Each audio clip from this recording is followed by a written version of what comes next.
Take off 2 pounds a week until it's your proper weight, then get on the scales every morning without fail. If you've gained a pound or two, take it easy on the groceries.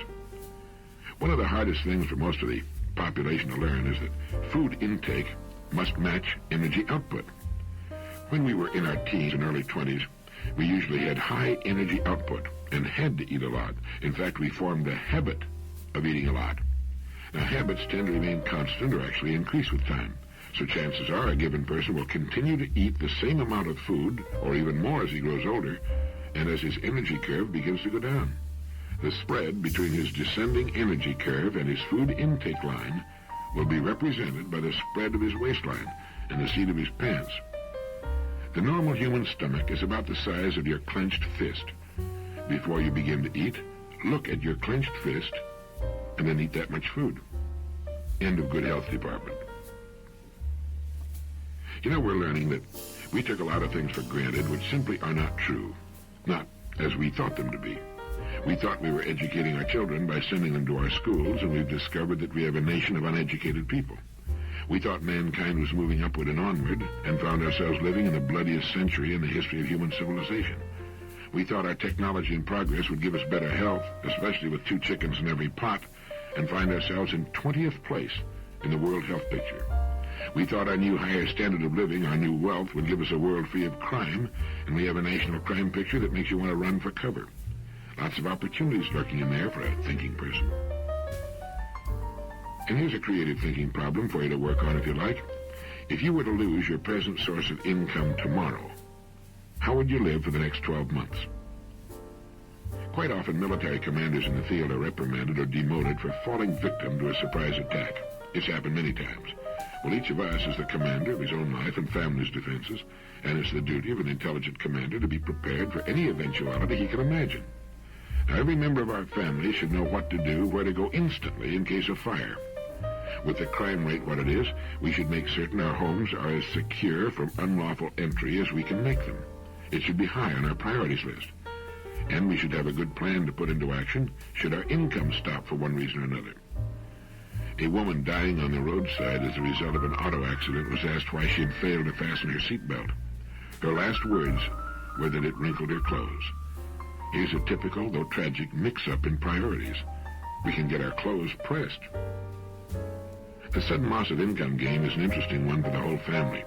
Most women tend to be ill-prepared to fend for themselves, not just married women, but young girls just out of school. Most families don't seem to realize that the average woman who marries in our society will work at a job for 25 years.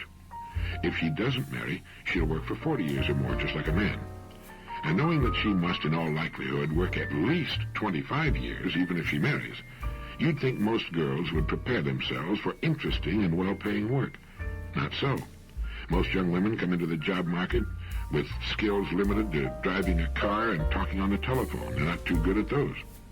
This is true even of most women who go to college. They come to the world of work with no marketable skills and thus put themselves at the bottom of the economic heap.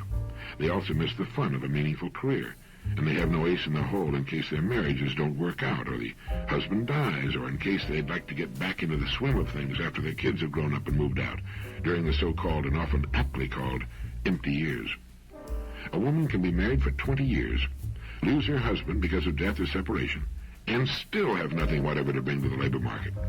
In 20 years, she could have become expert at anything, playing the piano, interior decorating, selling, retailing, teaching, nursing, secretarial work. Think of the ways she could have become at typing and shorthand in 20 years. Yet, as a rule, she does nothing. She comes to the world of work with a dazed expression on her poor, scared face and with wringing hands. Why? Suppose you tell me. She'll most likely say, I didn't think it would happen to me. Why not? It happens to millions of women every year. How about a little preparation? A few minutes a day add up quickly. Do you know that you can turn out the equivalent of a novel every 3 months by just typing 4 pages a day? The cumulative effect of a little time well spent every day is almost unbelievable. There are hundreds of excellent courses that can be taken. I think it all comes down to the fact that most human beings form the habit early in life of doing no more than they absolutely have to do. They miss the fun of learning, the fun of achieving, beyond the simple chores of their days. When the kids are young, preschool, they occupy all of a woman's time. But once in school, she can usually find time, just as a man can, for some independent line of study. Now, why should we do all this? Why go to all this trouble? Why not just sit down and turn into a kumquat? Well, it gets back to what Gerald Sykes and other experts have pointed out.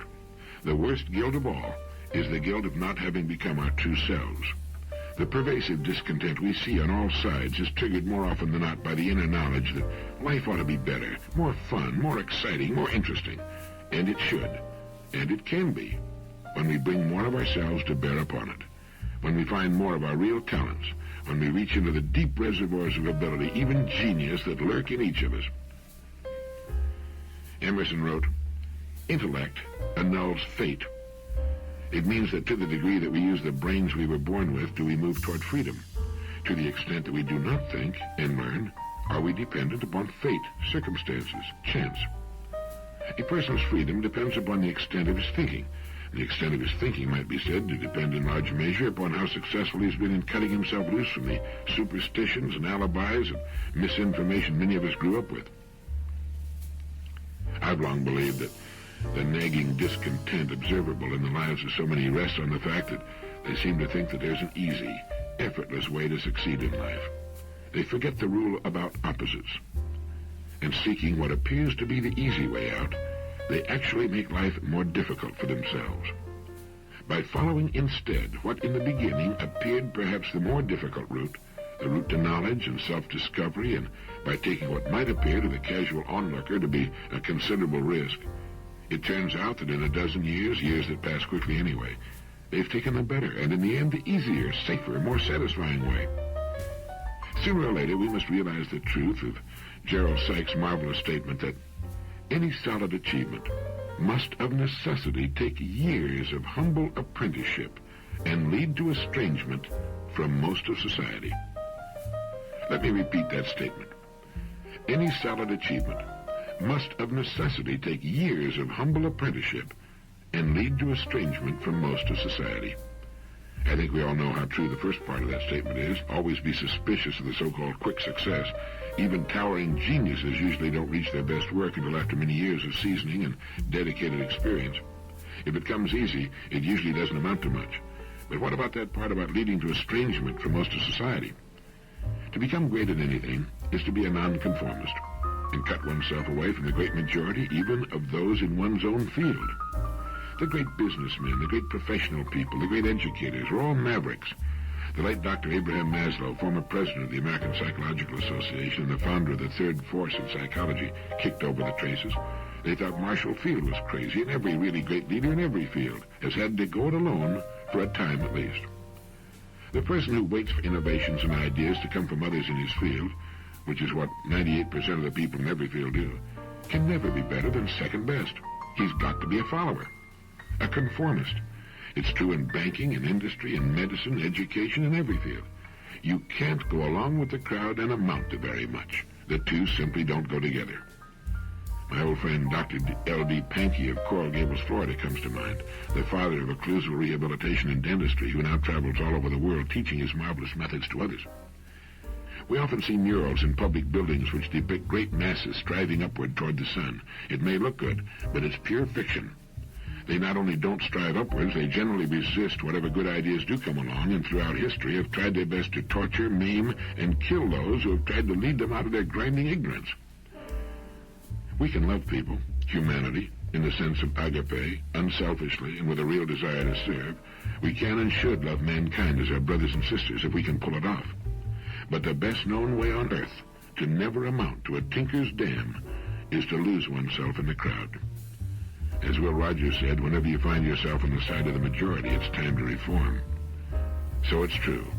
Any solid achievement must of necessity take years of humble apprenticeship and lead to estrangement from most of society. Peter Drucker, his excellent book, The Age of Discontinuity, points out that historically the men of knowledge have not held power, at least not in the West. They were ornaments. If they had any role at all at the seats of the mighty, it was that of court jester. There was so little truth historically in the old adage that the pen is mightier than the sword that it can only be called the opium of the intellectuals. Knowledge was nice. Knowledge was a solace to the afflicted and a joy to the wealthy who could afford it, but it was not power. Indeed, up to recently, the only position for which knowledge prepared was that of servant of the mighty. Oxford and Cambridge, until the middle of the 19th century, trained clergymen. The European universities, civil servants. The business schools in the United States, set up less than a century ago, have been preparing well-trained clerks rather than entrepreneurs. But now, says Drucker, knowledge has power. It controls access to opportunity and advancement. Scientists and scholars are no longer merely on tap, they're on top. They must be listened to by the policymakers. They largely determine what policies can be considered seriously in such crucial areas as defense or economics. They're largely in charge of the formation of the young, and the learned are no longer poor. On the contrary, they're true capitalists in a knowledge society. Salaries have gone up fast in the schools. The man of knowledge also increasingly has earnings opportunities outside of academia through research grants or as a consultant. Drucker goes on to talk about the responsibilities that go with power.